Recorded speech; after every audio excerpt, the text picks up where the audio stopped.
Xin chào các bạn. Tôi rất vui mừng có mặt ở đây hôm nay. Good morning, Tandao students. Before I begin my remarks, I'd like to recognize some very important people who are also here, either in person or via Zoom, to welcome you into the real world. Madam President, Dr. Dang Thi Huang Yen, Vice President, Mr. Hein Dang, Vice Provost and Dean Tak Nguyen, Vice Provost Nguyen Mai Lam, Founding Member Professor Jean H. Levy, Ms. Elizabeth Gillis, former Board of Executive, Professor Vo Tong Xuan, Dr. Chan Xuan Tao, Mr. Huyn Ho, distinguished faculty, family members, and distinguished guests. So here we are again. And as usual, I am delighted to be here with you. Each year, the road to Long An actually seems to get a little better, and the drive a little shorter. Or maybe that's just my perception. I usually try to get out to Tandao University at least once a year, besides coming out for the graduation ceremony. But for the past 3 years, I haven't been able to get out of Singapore, where I live, without worrying about whether I could get back in.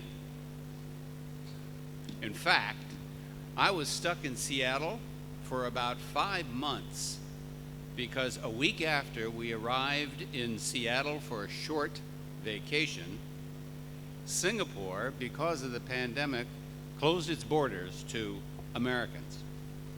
And even though I live in Singapore, and I have a string of Singaporean vaccination certificates, I couldn't get back into Singapore. Well, those days are over, for good, I hope, but certainly for now. We've come through a lot in the years you've been at TTU. Well, maybe not at TTU, since I imagine you spent some time participating in classes at TTU through a teeny computer screen. But if you think about the years it has taken for you to get to this place, I think you can be quite proud that you've made it. We went through a pretty tough time with a US president who doesn't believe in science, especially climate science, and who still thinks he won the 2020 election.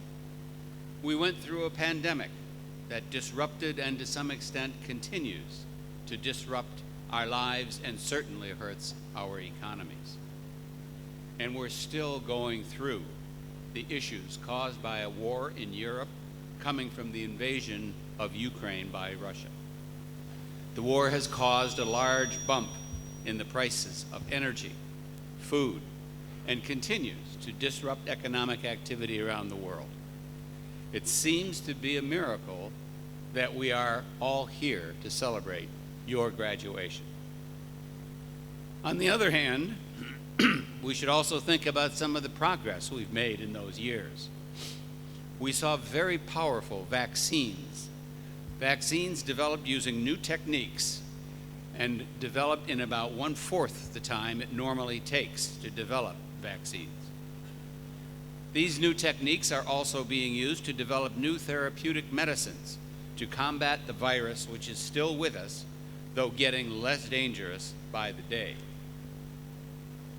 We've seen a huge acceleration in the rate of digitization around the world as people learn to cope with lockdowns by developing newer and better ways to engage each other using the digital economy.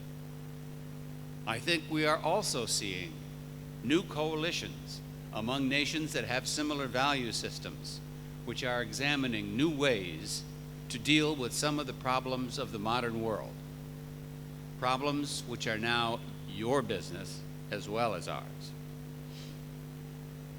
You just got through a really difficult engagement with Typhoon Noru, which hit Da Nang pretty hard and has gone on to hit other parts of Asia hard too.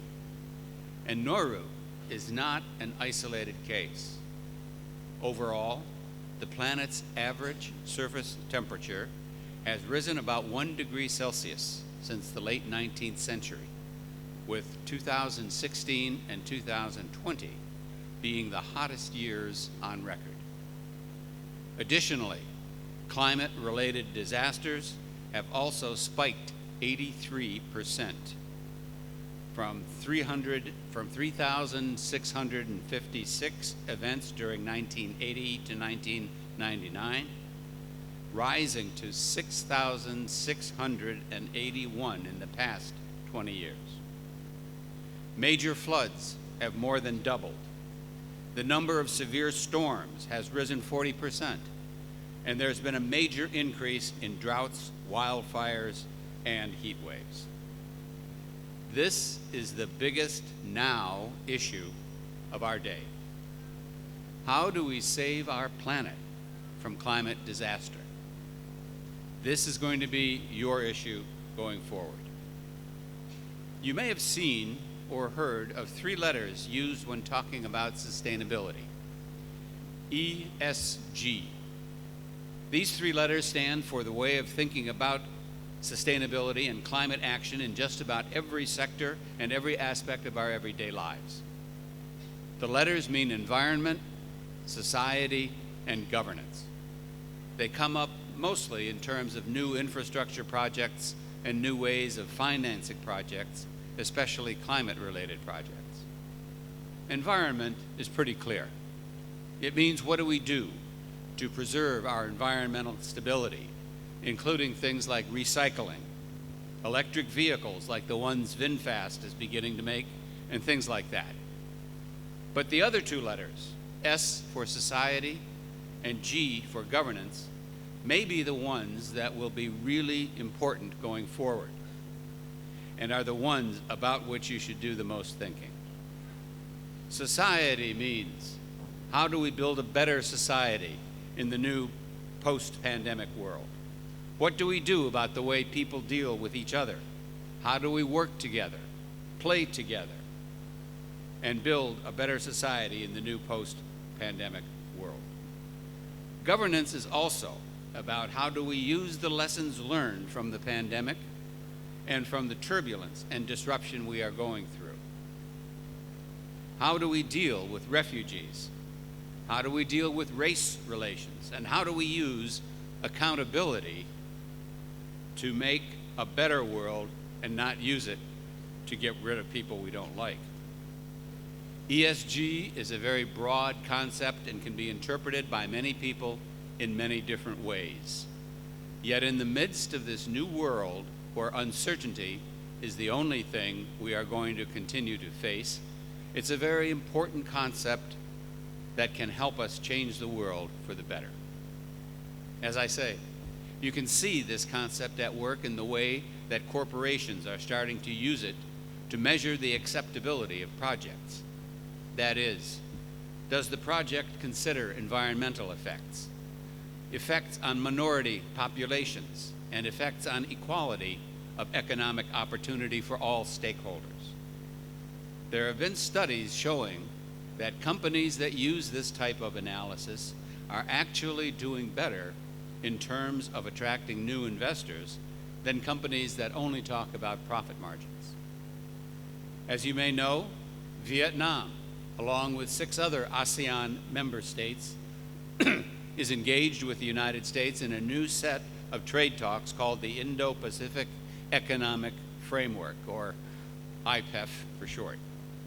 These talks very much have ESG concepts in them. The organizers have said that environmental and worker-related issues need to be included in talks about how to increase global trade and how to use solutions to the food crisis, supply chain resilience, and energy transition away from fossil fuels as an opportunity to improve how we deal with each other and how we can construct a people-centered economic system that is efficient and gives everybody a real chance at having a better life.